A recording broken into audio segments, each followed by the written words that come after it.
Hey guys, welcome back to the channel. Thank you for being here. My name is Andrew, coming to you from beautiful Costa Rica. Tonight's topic is going to be how to avoid triggers, or how to minimize being triggered. Guys, if you like the content, please subscribe. So I'm going to jump right into this.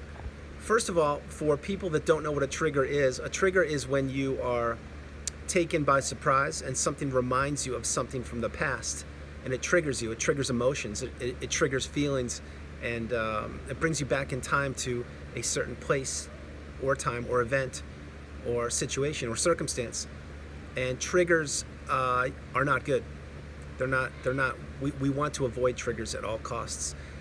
Now, the basic difference between a trigger and, let's say, a memory is like you remember that beautiful day at the beach and you had so much fun, and you reflect back on that, and that's great. Now let's take that same beautiful day at the beach and let's say that something not so good happened, and you go back and something happens and you remember that memory, which you don't want to remember, and something triggered you to remember that. So examples of triggers could be like songs on songs, music, events, clothes, perfume, foods, restaurants, occupations, brands. Anything, virtually anything is a trigger, or could be a trigger, I mean. Now, we're out of the narcissistic relationship, and one of the hurdles that we need to clear, and one of the things that we need to protect ourselves from, is being triggered, and to minimize things, situations, events, people, places, anything possible that could trigger us. Because enduring the narcissistic relationship was one thing. The ending of the relationship, if you were discarded, was a completely different thing, and for that, my heart goes out to you. I understand it's some of the most excruciating, difficult times to experience. Even if you weren't discarded, if you're the person that left, it's the same thing. It's brutal, it's difficult.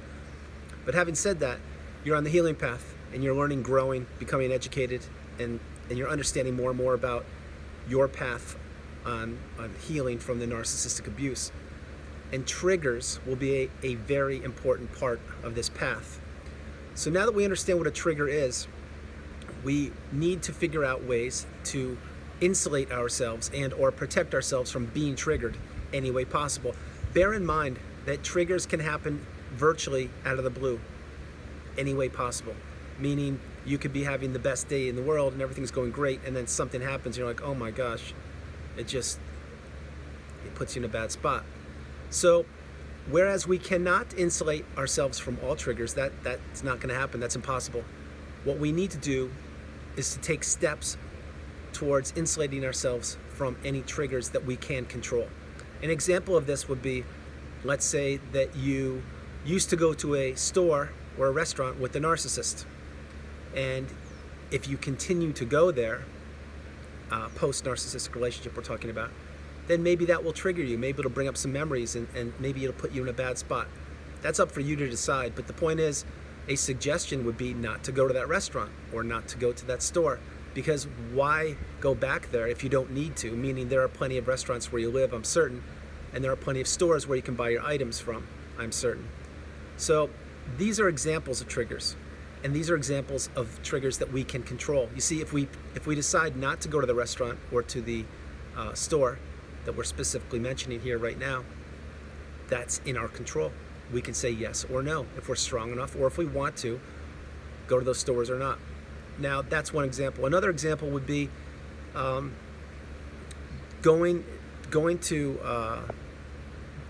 on your routes, like your normal everyday day-to-day activities.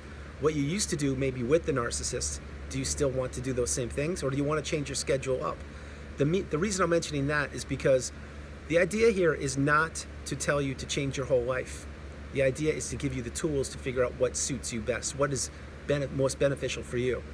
An example of this would be, let's say that you used to take the same means of transportation to work, you would do the same thing, you would come home, you would see the same people, all these kind of things. Well, if you want to prevent being triggered or potentially being triggered, you may not want to take the same methods of transportation. You may not want to take the same route.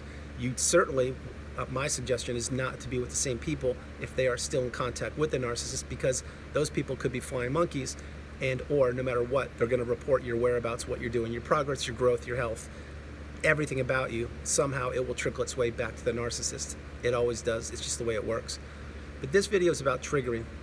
Other things that you can control are like the music you play. If you listen to music or podcasts or movies or things like that, if you are strong enough to not do the same things you did before, like maybe certain music reminds you of the narcissist or reminds you of the relationship you had, then I'm suggesting don't listen to it, at least until you're strong enough or healthy enough to listen to that.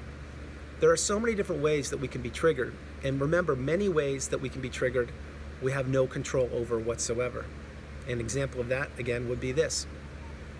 The holidays are here almost, and let's say that you go to a dinner or a get-together, a gathering, and let's say you think everyone that's going to be there is, they passed the test, they're all clear, you're good, you're healthy, you can go there, there's going to be no issue.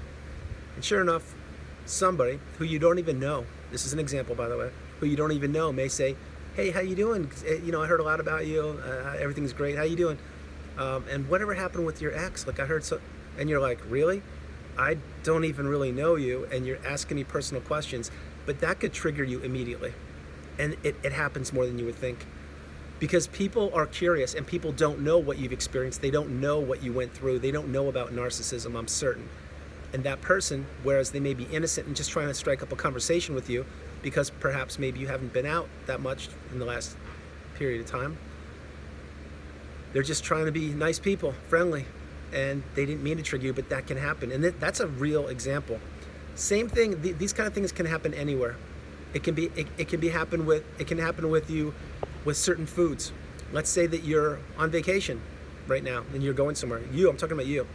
You're on vacation somewhere, and you go to some restaurant in a different country, and you're like, wow, this is great. I'm feeling my freedom, my inner peace. I'm living life, and I'm healthy. I'm on track. I'm doing great, and you really are. And for that, I applaud you. I'm very, very proud of you. Very happy for you. But then maybe there's an item on the menu that you haven't heard that term in years, and you're like, oh my God, like that just brought me back. Or maybe there's a smell of a certain food, or someone wearing a cologne/perfume, and you're like, oh my God, what is that? Oh no, and it brings you back. See, these are triggers that you can't control, and you can't control many triggers. These will happen throughout your life. Now, keep in mind, the more you get away from the narcissistic relationship, the more you heal and the more inner work you do, the stronger you become, and these triggers will happen less and less, or they won't affect you as much, let's put it that way. But this will be an ongoing process, and the idea here for this video is for you to take control over any triggers that you know could happen, and minimize them, because it's difficult enough to process the narcissistic relationship post-ending. It's a whole different ballgame to be triggered continuously when you know that you can control that. An example would be like if you know that let's say that you used to go to church every certain time, certain day, whatever, and you used to do it with the narcissist. Well, if you're going to go back to that church at that certain place and that certain time, there's a chance they're going to be there. That's just a small example, but you get my point. The point is you want to minimize your exposure to the narcissist, to the flying monkeys, to anyone that ever was around you in that past relationship that you had with the narcissist. That's my suggestion. Because the more people, let's be real, people are curious about other people. They want to know, they want to learn. And then, of course, there are flying monkeys that just want to report back things to the narcissist in any capacity. There are so many different levels to this. If we peel the layers of the onion back, there are so many different ways that you could be triggered. Here's another one. I'll give you probably one of the most basic ones that I'm strongly suggesting you already took care of yourself with this in this capacity. If you didn't, I suggest you do so. Social media. Let's pretend that you're on a certain social media platform. I won't mention any for here, but let's say that you're on a social media platform where you can see, or in the past shared pictures or photos with the narcissist. And there's pictures of you and the narcissist in good times or better times. Let's be real, different times than they are now. And let's say that it's really difficult for you to look at those things. And keep in mind, my PSA for this video is the narcissist should be blocked, deleted, removed every way possible. Remove flying monkeys and anyone you had in contact. That's the path. The path is no contact and protecting yourself and removing triggers. But let's say that you take a look on social media and you didn't block them for some reason, or you're just curious because it's gotten to you and you're a human being and things happen, and you peek. That will set you back if you see something that you don't want to see. And I can assure you that if you're peeking at the narcissist's social media in any capacity, there's nothing good you're going to find from it. There's not one good thing. It will always set you back. And I mean always set you back. When you peek at the social media of the narcissist, what are you expecting to find? Are you expecting to find puppies and rainbows and pictures of, better times with you? No, that's not going to happen. You're going to most likely find some pictures that you don't want to know about, and it will set you back, and this could trigger you. We don't want that. That's why we don't look at social media and we block them. But an example of that would be social media. Another example, using a third party, not a flying monkey, but a third party would be this.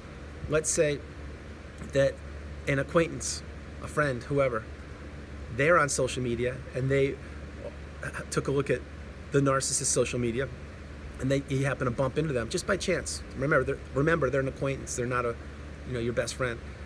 And then they're like, oh, I was just on so-and-so's X whatever page it is, and I happen to see some pictures of them with so-and-so. And you're like, I really don't want to hear about that. I just don't have the strength or the energy. I don't want anything to do with that. But this person doesn't know. They're innocent. Keep in mind. They happen to take a look. And that's what people do. That could trigger you. And as a matter of fact, that most likely will trigger you unless you're at the pinnacle, mountaintop of indifference where you just don't care anymore. You don't care if the narcissist gets hit by a bus or if they win $1 million. And that's where you want to be. But guys, triggers are all around you. And I'm strongly suggesting if you have the ability to minimize the triggers going forward each and every day, that will benefit you. Because it's difficult enough to get triggered by innocent circumstance, meaning people that don't know any better, or by listening to a song by accident. Maybe you're in an Uber and someone's playing a song and you're like, oh my God, that reminded me of this certain time, whatever. These are circumstantial. But if you can control the triggers and minimize them, that will make your healing path a lot better, a lot smoother, and a lot more moving forward. That's the direction you want to be going, educating yourself, empowering yourself, and of course being enlightened. So triggers may happen. Triggers will happen, and they may happen specifically in the next month or so during the holidays, maybe more than ever, because, let's be real, it's the holiday season, and there's a very good chance you spent time with the narcissist and family members, friends, all that kind of stuff, and you shared great times. That's what the holidays are supposed to be about: family, friends, loved ones, all that.